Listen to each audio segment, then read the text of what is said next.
Hey, good morning. Today I'm going to be talking about percent composition. So we're going to try to figure out how to do this. Okay. What percent composition basically is imagine if we had a certain number of kids in the room. You have 30 kids in the room, and I said there are 20 girls in the room. Um, there's only boys and girls. Then you would know exactly how many boys were in the room based on the number of girls. So if we said 20 girls in the room out of 30, what's the percent composition of girls in the room? You would simply take the total number of the kids that you had, 30, and then you would take the number that you had that you know, 20, you take 20 divided by 30, and that would give you the percent composition. So that's kind of what we're doing, and I want to show you an example of that with sodium chloride. So if we had a compound like sodium chloride, and I wanted to learn what the percent composition is, what we're going to do is we're going to take, so the percent composition is going to be equal to the mass of whatever we're trying to find divided by the total mass of the compound. So we've been calculating molar masses, which is the mass, again, of 1 mole. So I had some questions last week on the stoichiometry, the difference between mass, the given mass, and the molar mass. Just remember, the molar mass is defined as the grams of a certain substance in 1 mole of it. So last week we were working with that compound. You had sugar, the C6H12O6. Hopefully you found out that the molar mass was 180 grams per mole. And the problems that I gave you 125 grams to start with. So the 125 was the given mass, but you had to calculate the molar mass using the periodic table. And that's what we're going to do real quick here. So in order to do this, I need to figure out what is the mass, what is the molar mass, what's the molar mass of sodium chloride? And then we take that and use that to calculate the percent composition. So molar mass first.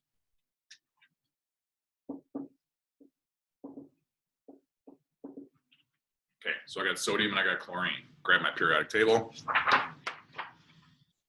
Sodium, 22.99, so we're going to round that to the nearest tenth, so that's going to be 23. And then chlorine is 35.45, so rounded that to the nearest tenth will be 35.5. Add these up to get the molar mass.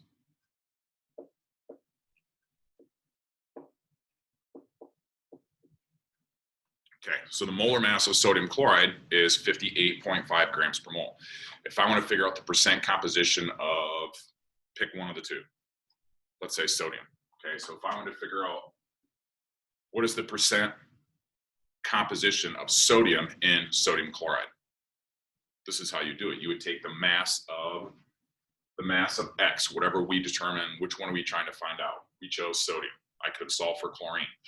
If I only had two choices, this is going to be very simple. So we take the mass of X and we divide it by the mass of 1 mole of the compound. So this, the molar mass, is going to be this one, the mass of 1 compound. So I think I got enough room on my board here. Yep. All right. So the mass of 1 mole of the compound is 58.5. And the mass, what we're trying to find is chlorine, or excuse me, is sodium. So that one was 23.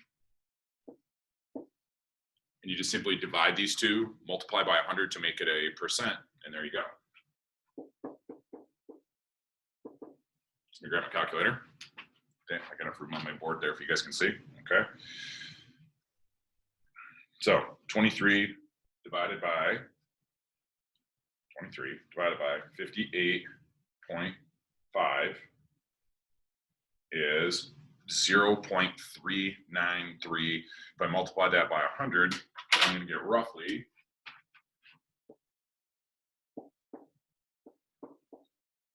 39.3%. So that means in 1 mole of sodium chloride, 39.3% of that mass is due to the sodium.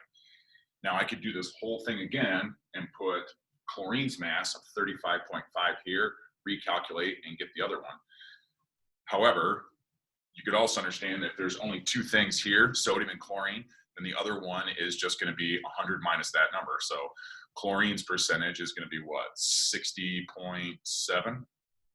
right? 60.7% would be chlorine, because 60.7 and 39.3 gives you 100%. You can only have 100% of anything. So let me do one more example, just to make sure you guys understand it, and we'll try something maybe a little more complex here, so hang on. I'm gonna take this down.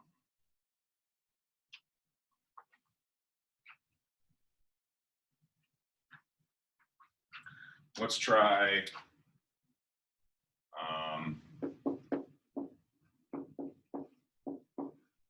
H3PO4. So this is phosphoric acid.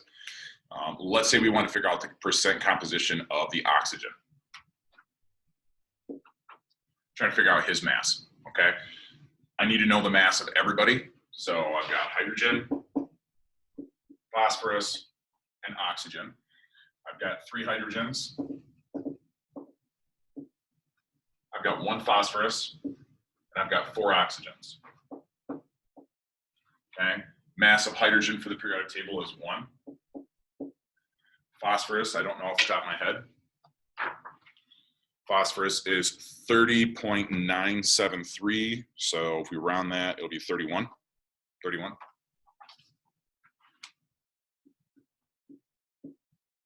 And oxygens is 16. I know that one. 3.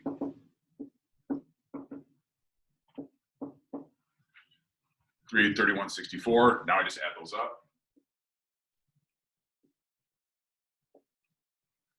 98 grams per mole. That is the molar mass of the H3PO4.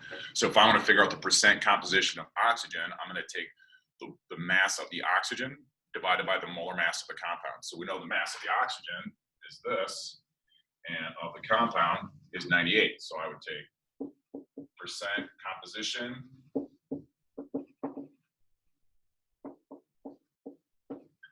it's going to be 64 divided by 98. Multiply it times 100 so that it becomes a percent. 64 divided by 98 is going to multiply it times 100. 65.3%.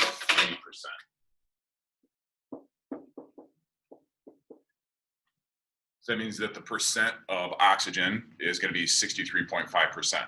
Now I can't just subtract by 100 and figure out the other ones, because now I actually have hydrogen and the phosphorus. I could do one more if I figured out the hydrogen or the phosphorus, and I had 2, then I could just subtract from 100 if I add those together and figure out the difference of the third one. So once I know 2 out of 3 can only add up to 100. So that's percent composition. We'll give you some practice problems, and we'll talk to you guys very soon. Have a great day.